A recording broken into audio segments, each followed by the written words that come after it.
Landlords, can you survive with no rent? To shed some light on this question, I'm going to be joined by Paul Shamplina. If you're new to this channel and if you're new to property breaking news, make sure you subscribe and hit the bell icon. Throughout this coronavirus crisis, our aim is to keep you informed with the latest information as it happens and try to distill it into how it affects you as property entrepreneurs and property investors. Now, we're coming up to the end of the month soon, and landlords will be expecting their rent payment to be made from their tenants. Of course, these are unprecedented times, and if you've got a portfolio of properties, it is likely that you will not get the same level of rent that you would normally expect during normal times. Today I'm joined by a very special guest to help us explore what all this means. Paul Shamplina. I've known Paul Shamplina for more than 18 years. He's the founder of Landlord Action, the service that helps landlords gain possession of their properties and the like. He's also brand ambassador for Hamilton Fraser, the company behind the administration of the Property Redress Scheme and also the Tenancy Deposit Scheme as well. And he's also a TV star. You must have seen him on Nightmare Tenants and Slum Landlords, which is now in its 6th season on Channel 5. So then, Paul, thank you for joining me in these troubling times. We're, of course, keeping our 2 meters distance. We're well clear of that. Most definitely, yeah. So it's a troubling time for landlords, and you're very much in the thick of it. You deal with lots of repossession cases. Your company looks after the many tenancy deposit schemes and the like. You're on this the great TV show Channel 5. Is it Slum Landlords? Nightmare Tenants, Slum Landlords. Nightmare Tenants, Slum Landlords on Channel 5. And you're dealing directly with government bodies on how this is being implemented. Yeah. I think the biggest thing that I'm hearing from people following our YouTube channel is that we're coming to the near of the month end, and people simply do not know what their rent roll is going to be, how much of that rent is going to be received. Can you just talk us through a little bit about how you see the situation with tenants claiming sort of rent holiday and how we get relief from our mortgage companies? Well, let me go back one step first, Jan. And obviously we've known each other for a long, long time, and I've been helping landlords and letting agents for 27 years. Yeah. Worked in 2 recessions. We are totally and utterly in unprecedented times. The first thing that one has to look at is if ever there's a time to work with your tenant, it's now. The communication. So you'll have landlords, obviously viewers to your YouTube channel that will self-manage. You'll have landlords that will use letting agents in their first conversations. So the first thing first is obviously reaching out to your tenants. Some landlords, depending on who their tenants are, know their tenants, will think, well, no news is good news. I don't really want to speak to my tenant. I don't want to give them an option to think they may not pay the rent and use the coronavirus as an excuse. And sorry, I'm being a bit cynical, but that may happen as well, of course. But you will have tenants that will be affected. Okay, you will have tenants that I know. I've spoken to 3 or 4 landlords in the last few days, literally a few days. That said their tenants have reached out since the government announcement. What will happen is first you have a conversation to your tenant and say, well, what's happening in your work, where are you at? They may turn around and say, I've been laid off, or my hours are being reduced, or I'm self-isolating, but that means there is direct impact with the coronavirus. It is always better to get some rent rather than no rent, okay? And if there is an issue with the tenant not paying the rent, and you know that early on, well then there may be some sort of payment plan that you will put into place, okay? Let's be clear, that's the first step. The second step now is, and obviously at Landlord Action, we've been going 20 years, and we had a case literally last Thursday, Jan, whereby the court have adjourned a case for 3 months. Mm-hmm. And there was a whole lot, and if you literally go on our website on Landlord Zone, there's a Blackpool County Court, the whole wording of the court orders are in that press release, if you go into Landlord Zone. Cases, they are saying, any new cases, Section 8, and we believe it's Section 21, I've just got an email from my colleague via the government, they are saying they're stopping all possession claims to be issued in the next 3 months. Now, the legislation is still going through. There's emergency legislation happening. Mm-hmm. So you can still serve notices, okay? But let's be very clear about this. You still want the tenant to stay in your property. You've got to work with them. You build a better relationship.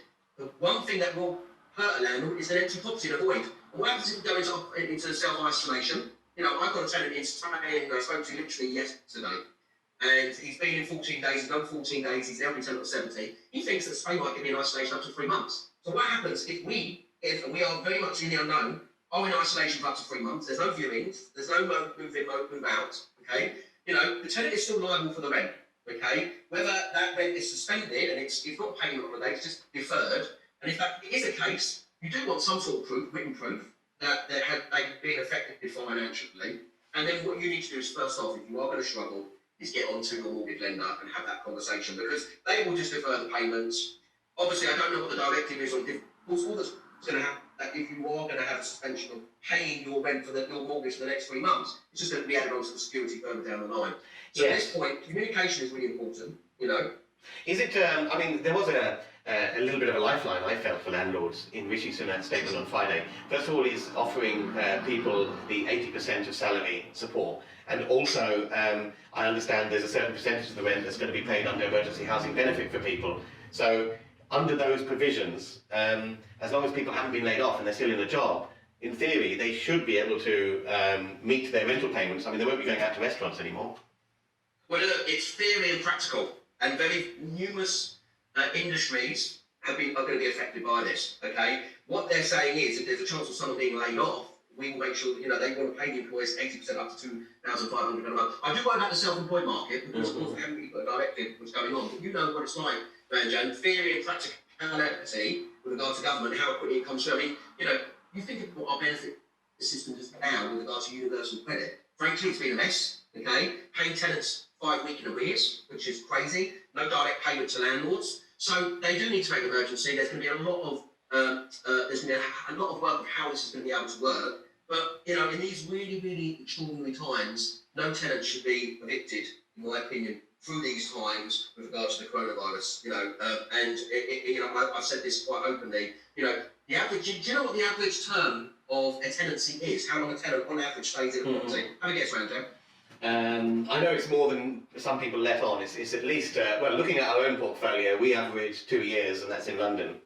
Okay, well, it's 4 years and 3 months, according to the English Housing Survey. So actually, you know, what do landlords want? They want tenants to stay in longer. You know, this crisis that we're in is not going to last forever. You know, it could be a 3 or 6 month, you know, and actually, you know, I did a week ago, a week and a half ago, I wasn't taking it seriously. Every day it's changing. And you think, as of yesterday, we had the same death rate after 2 weeks what Italy had. And they went into lockdown after 800 deaths. And I think it's only a matter of time that we are going to go lockdown the next 4 days. No, I probably agree with you on that. But Paul, listen, I agree with you that no one should be evicted from their homes. The issue that I am getting and receiving in my email box a lot is that, well, how long can... There doesn't seem to be any help whatsoever for landlords. There is no suspension of council tax on things like HMOs. There's nothing like a clause to Section 24 because most landlords are small property owners with 1 or 2 properties, so they're still paying that tax. And it's all very well saying, okay, we want to work with our tenants and offer a payment plan, but there simply isn't enough meat on the bone to be able to do that for a lot of landlords for more than a couple of months. But the realisation, Ranjan, like I said, unprecedented times, okay, is a landlord can't issue a claim in the next 3 months. Okay, they can serve notices, and even ongoing cases will be adjourned 3 months. What's going to happen now, and we know better than anyone, because we're one of the biggest companies, we're regulated permanent solicitors, we're still doing drafting, we're still doing advice. I have 10 solicitors that work for me. Okay, is the court buildings will close down shortly. They're saying that you can try and do remote hearings. It's not going to work because when you have a possession case, they're on a rent arrears case, they're 5-minute hearings. No tenant's going to be able to travel, so they can't argue that they can't have their defence. Cases will be pushed back 3 months. So what landlords are going to work with is, how do I work month to month? How do I have dialogue? What happens is, you do have tenants that bury their head in the sand. Out the other end, okay, and it is about communication, it's about dealing things early on, prior to it escalating. But we know it's going to escalate because, of course, people are losing their jobs. We can't go to court. We can't have that benefit. That's not the ace up our sleeve. So what we have to do is speak to our tenants and work it out. The problem we've got is all the practicality factors of not just not getting the rent. You know, there's obviously... You won't be able to do inspections, okay, because obviously there could be tenants self-isolating, obviously a lockdown, okay. People aren't going to be moving, okay. There's going to be you know, what's going to happen is we are going to be in a limbo. So really, if you come out the other end and you work with something, because what is your tenant, Ranjan? Your tenant is your customer. And through these unprecedented times, and I really can't stress it enough, and I know more than anyone dealing with a bad tenant, who a bad tenant is, and what, you know, because people are going to fall in hard times. You have to try and work with your tenants as best as possible. Yes. You know? So we'll get some dialogue, get some clarity, work it, get your budgeting going, treat this as a business, cash flow is key, and you know also, Ranjan, that there's so many landlords out there, 90% of landlords only have one property. And they're one mortgage payment away from defaulting on their mortgage. Now there is a mortgage window, you know, a suspension or deferred mortgage window for a non-paying tenant, and you can prove there's a non-paying tenant. I don't know whether the banks are going to be stringent, like we want a medical letter to say that they've got, or a letter to say they're not job because of the coronavirus. Well, they may not have it, but they've been affected by the crisis. So I don't know how the mortgage company's going to react. I don't know if they're going to be answering loads of phone calls and they're going to be in lockdown. I mean, I'm in the office now and literally, as of tomorrow, I will be at home. So you think about all these call centres, all the lenders, how are they going to work? You know, we've had crisis, we've got 220 staff here, we've got 180 of them working at home, 190, and as of 2-3 days' time. So, you know, you have to rely on technology and call centres. So it's, they're scary times, and it's about working out your budgeting and having the only lines of communication, because I think they're going to be imperative. You're right, and that's a good thing, because all offices are, I mean, our own office is skeletal staff, and we can't just take calls at the moment, it's through emails. A lot of businesses are like that, which leads me on to another thing. A lot of landlords are not self-managing, they're managing through agents, and those agents are in real trouble. They're on the high street, they're not a darling business, which gets lots of grants and things. They can't do viewings, they can't get any properties rented or sold, and normally the landlord has been using those agents to do their communication. So they probably don't have the staff to communicate with your tenants. So are you recommending that landlords who are using agents to manage their properties kind of take on that communication themselves now?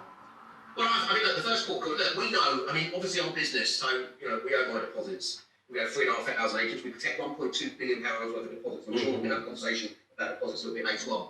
And the property redress scheme, we have 13,000 members. So, we're dealing with less agents on. You know, a lot of them are in crisis. Like you say, a lot of them are working from home, they've had to transfer phone calls. A lot of it is obviously going to be remotely, but with lettings, it's very hands-on for management. Yes. So, you know, how do you deal with the gas safety? How do you deal with disrepairs? And, you know, they can't deal with that. Our contractor's going to come out unlikely. You know, yes, there's going to be people at home. And there was a call that we do letting agent training. And there was a question about, there was a tenant that was up and they were self-isolating. And they didn't tell the letting agent. They came over for a viewing. So there's all these practicalities. You know, are they going to chase for the rent? Are they going to have this conversation? If you're paying a management fee, your letting agent should be doing something and have some sort of contingency plan. If they're dropping you like a hot potato, and saying, well, we can't do this, we can't do that, well then sometimes you might have to go direct and speak to the tenant. But the agents should be having some sort of backup plan. But that's the thing though, I mean, the agent fee is paid from the rent that they collect, and if the rent that they collect is diminished or not there, then they aren't getting their fee to, cover their payroll. Some of them would charge upfront fees, some of them would charge monthly. And we've had many scenarios where the tenant's not paying the rent, we're still doing our management, we still want our management fee. It's the oldest argument in the book, manager. So I think, if you do, I'm always now recommending now, and me, I've asked you to do 60 seminars up and down the country. The last year, I've been recommending landlords to use letting agents for full management more than ever now, because it's more complicated legislation, it's harder, and it's much more risk averse, and there's so many fines that you can get and stuff like that. So the problem is, letting agents' offices most probably will be shut, okay? Everything in the high street's shutting down. Letting out, there's going to be a lot of remote stuff. Is, how can they do, how can they make contacts? How can they deal with issues? How are tenants respond to this? Are they going to possibly use it as an excuse not to pay the rent? We are in the unknown, but the first thing a landlord should do will be speak to the letting agent, get some sort of guidance, get some line of communication. If you're not happy, well then take the ball by the horns and have a conversation yourself with the tenant. Listen, and the other thing finally I wanted to talk to you about, I mean, I know you guys, through the prominence of what you do, you speak a lot to government, and you have a lot of input into the way government shapes policy. Now, is there anyone lobbying basically for landlords' interests? Because if this thing goes on longer than 3 months, landlords simply aren't able to, landlords will fold. It's as simple as that. There won't be fuel in the tank for many to send out someone to replace the boiler and all of that.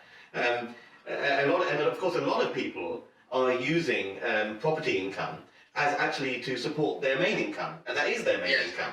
So, it's them putting food on the table too. And I don't see the landlord's interest actually represented properly by anyone. Do you see anyone that's representing that? Are they aware of the issues of, if this drags on, what it will mean for property owners? I think you're totally right. I think that the problem we've got, no economy, no one likes uncertainty.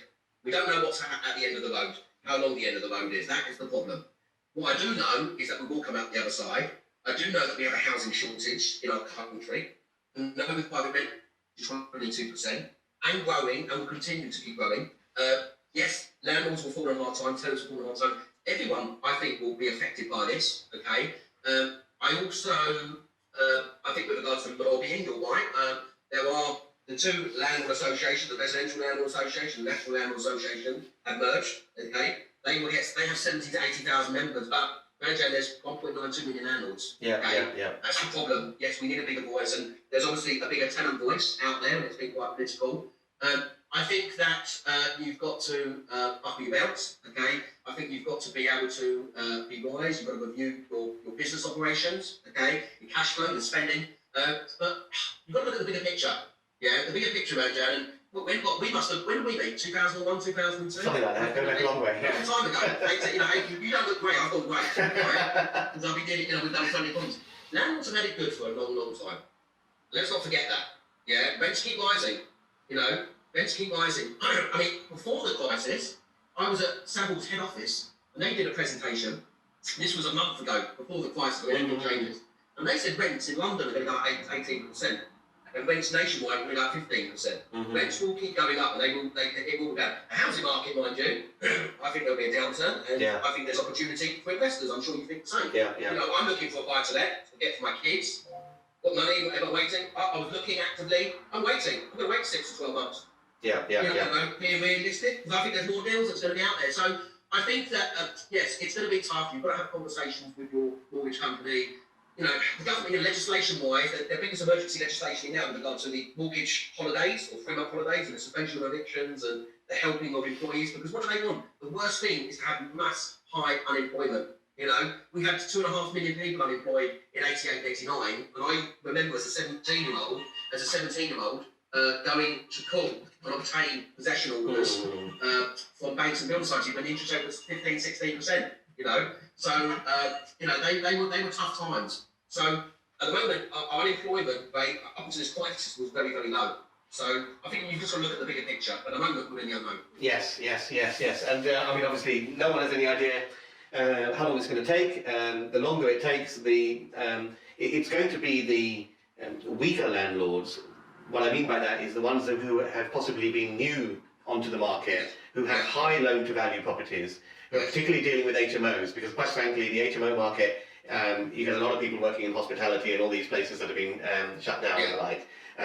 It's going to be those guys who are less able to weather this one out. I totally agree with you, but I think that you've got to have a contingency plan, okay? And I think you're totally right. So you have a lot of tenants in HMOs that do more tourism.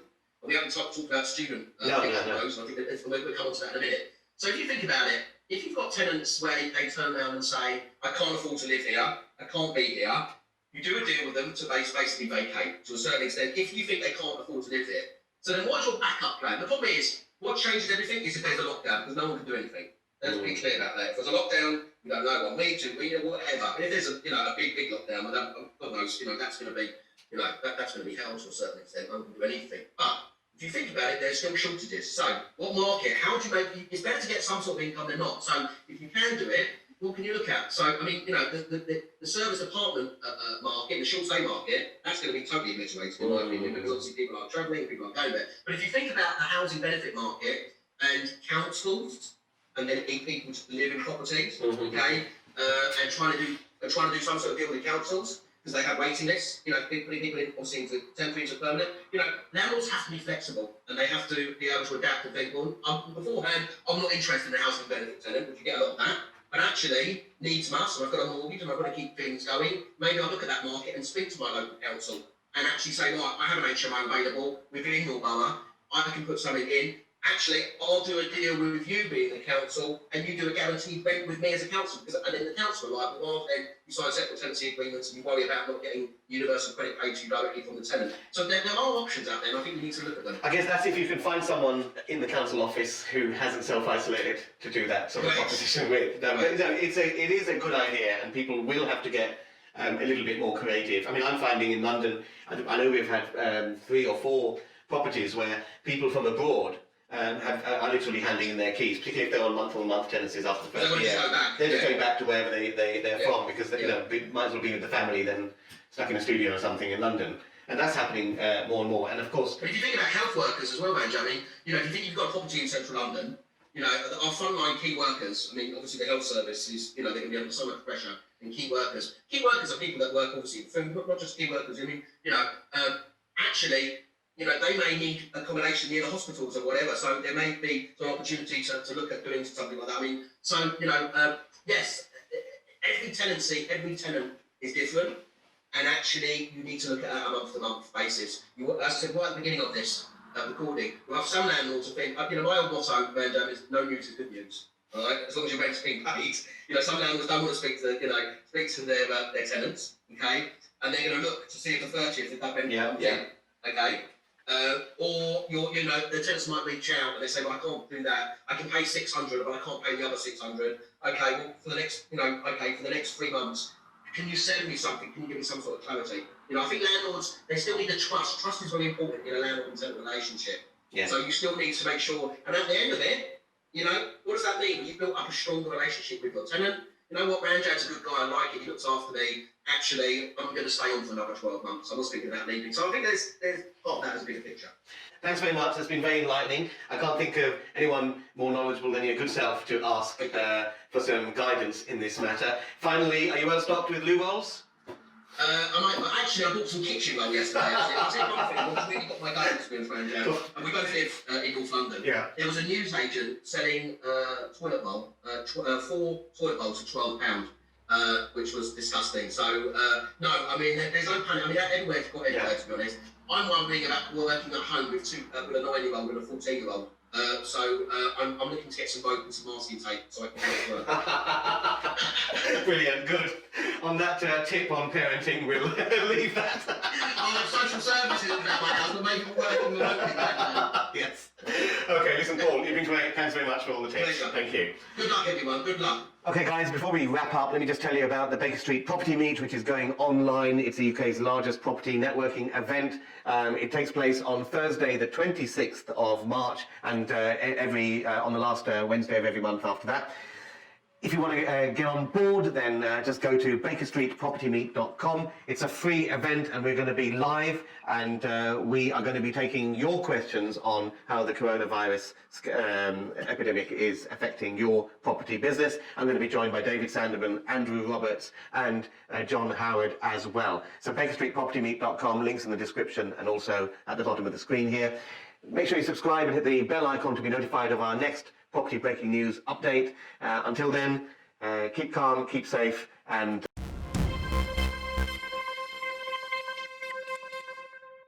if you enjoyed this video, hit the like button. If you're not a subscriber, what are you waiting for? Subscribe, hit the bell icon. As soon as we upload, we'll let you know.